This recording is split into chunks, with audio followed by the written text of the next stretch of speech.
3월 28일 토요일 오늘의 묵상 시작하겠습니다. 오늘 말씀은 누가복음 21장 20절부터 내일 주일 본문까지 다 합쳐서 하겠습니다. 38절까지 이게 다 하나의 덩어리로 되어 있습니다. 로마 군대가 쳐들어와서 예루살렘이 무너질 것에 대한 말씀도 있으면서 마지막 날 예수님의 재림에 관련된 말씀과도 연관이 되어 있습니다.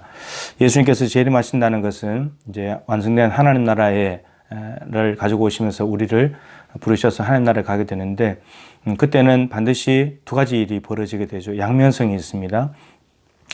우리가 마태복음 25장에 있는 대로 슬기로운 5처녀와 미련한 5처녀, 신랑 잔치에 들어갈 사람과 들어가지 못할 사람, 그리고 5달란트, 2달란트 남겨서 착하고 충성된 종, 주인의 잔치에 들어갈 사람들과 1달란트 받았다가 그대로 돌려줬다가 악하고 게으른 종이라고 책망받고 어두운 데 쫓겨나는 사람, 그리고 가난하고 헐벗고 굶주린 사람들을 도와주고 챙겨줬다가 이 하나님의 영생에 들어가게 될 오른편, 양편에 속한 의인들, 또 도와주지 않았다가 왼편에 속하여서 염소편에 있으면서 어두운 데 쫓겨나서 영벌에 처하게 될 악인들, 이렇게 나누어지게 되죠.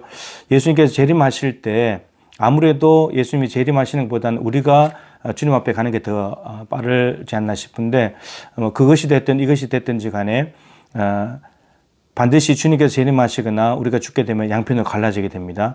오늘 이 본문 안에 있는 내용으로 말한다면 28절에 보면 이런 일이 되기를 시작하거든 일어나 머리를 들라 너희 속량이 가까웠느니라. 속량이라는 말은 하나님께서 예수를 대신 값을 지불하시고 우리를 노예에서 죄의 노예에서 해방시켜 주신 걸 말합니다. 구원받은 거죠. 이 속량이 가까웠다는 거예요. 이제 완성될 나라에 갈 것이 가까웠다는 거죠. 근데 속량을 받는 사람도 있지만 예수 믿는 사람들, 그렇지 않는 사람들은 심판의 날이에요. 근데 이 속량 받을 사람들이 그러면 이 땅에 있을 때 예수 믿었으면 우리는 이미 구원을 받았는데 내가 죽어서 주님 앞에 가든지 아니면 주님이 재림하시든지 간에 그 기간이 남아 있잖아요.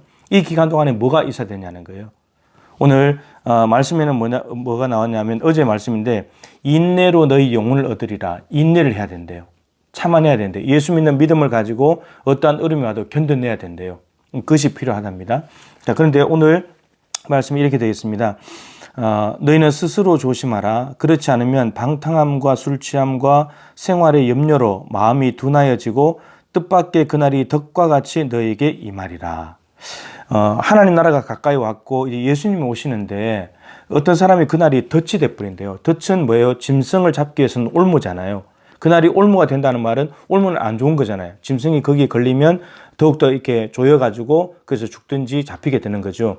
근데 하나님 나라를 가지고 오시는 예수님이 오실 때, 재림하실 때 기쁨의 날이 되고 속량을 받는, 속량이 가까워져서 하나님 나라를 가게 될 사람은 기쁨의 날이잖아요. 그런데 기쁨의 날이 되는 사람이 있는가 하면 오히려 덫이 되는 사람이 있대요. 근데 어떻게 덫이 되냐면 스스로 조심하지 않으면, 자, 그러면서 뭐라고 그랬냐면 방탕함과 술 취함과 생활의 염려로 마음이 둔하여진대요.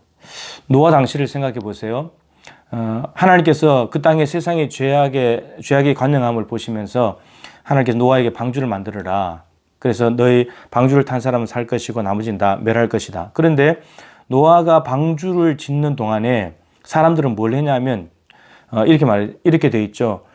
장가가고 시집가고 마시고 먹고 뭐 일상생활이기도 하고 그리고 장가가고 결혼하는 것은 기쁜 일이기도 한데 근데 그러한 삶을 사는 세월이 얼마였냐면 100년이에요. 방주를 짓는 게 아니라 100년으로 본다면 방주를 통해서 구원할 기회를 하나님은 100년 주신 거죠. 기회를.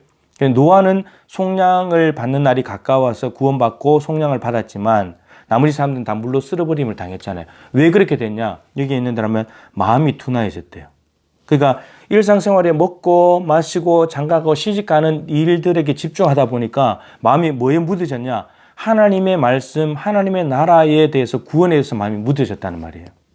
이게 무서운 거예요. 지금 예수님이 재림하실 때가 다가오고 그리고 우리가 죽어서 주님 앞에 갈 날이 다가오는데 마음이 무뎌질 수가 있다는 거예요. 이 땅에 너무 집중하다 보면 이 세상의 것에 먹고 마시는 것에 입는 것에 좋은 집에 내가 입신양명을 구하고 출세를 하고 돈 버는 것 여기에 쫓아다니다 보면 이 세상 것에 집중하다 보면 예수님이 재림하신다는 것 하나님 나라가 온다는 것, 내가 이제 주님 앞에 갈 날이 다가온다는 것, 이런 것들에 대해 마음이 무뎌져 버린다는 거예요. 그렇게 되면 노아가 방주를 다 짓고 난 뒤에 홍수가 났을 때 성경이 뭐라 그러냐면 그때 당시에 사람들이 홍수가 나서 멸하는데 왜 갑자기 홍수가 나서 멸하는지를 몰랐대요. 근데 이미 하나님께서 노아를 통해서 계속해서 말씀해 주신 100년간이나 방주를 지을 때 사람들이 그러지 않았겠지만 너 왜 짓냐? 하나님이 지으라서 이제 짓는다. 하나님이 물로 다 쓸어버리신단다. 이거 방주 지어서 살아야 된다. 근데 사람들이 콧방귀를 낀 거죠. 맑은 하늘에 무슨 비? 그리고 1년이 지나고 10년이 지나고 20년이 지나도 방주는 계속 짓지만 비는 안 오는 거예요. 30년, 40년, 80년, 90년이 지나도. 근데 100년째가 됐을 때 갑자기 홍수가 쏟아졌는데 사람들이 왜 홍수가 나는지를 모른다는 거예요. 마음이 무뎌졌으니까. 오히려 세상에 더 마음이 밝아졌고 세상에 더 마음이 민감해졌기 때문에. 여러분, 우리는 지금 하나님께 대해서 스스로 조심하고 깨어 있습니까? 내게 뭐라 그러냐면 너희는 장차 올 이 모든 일을 능히 피하고 인자 앞에 서도록 항상 기도하며 깨어 있으라. 여러분, 노아가 100년 동안 뚝딱뚝딱 방주를 짓는 것은 하나님 앞에서 깨어 있는 거예요. 예수님이 제일 가까워 있고 우리가 죽어서 하나님 앞에 갈 날이 다가오는데 이 모든 환난을 피하면서 인자 앞에 서도록 메시아 대신 예수님 앞에 서기 위해서 항상 기도하고 깨어 있어야 된대요. 준비해야 된답니다. 그래야지 이 땅의 삶에 너무 여기에 치우쳐가지고 하나님에 대해서 무뎌지지 않게 된대요. 날마다 시간을 정해서 기도하는 것이 하나님께 대해서 우리의 감각을 여는 것입니다. 코로나가 시작되면서 주일 예배를 비롯해서 모든 예배가 멈출 때 제가 걱정을 한다고 그랬잖아요.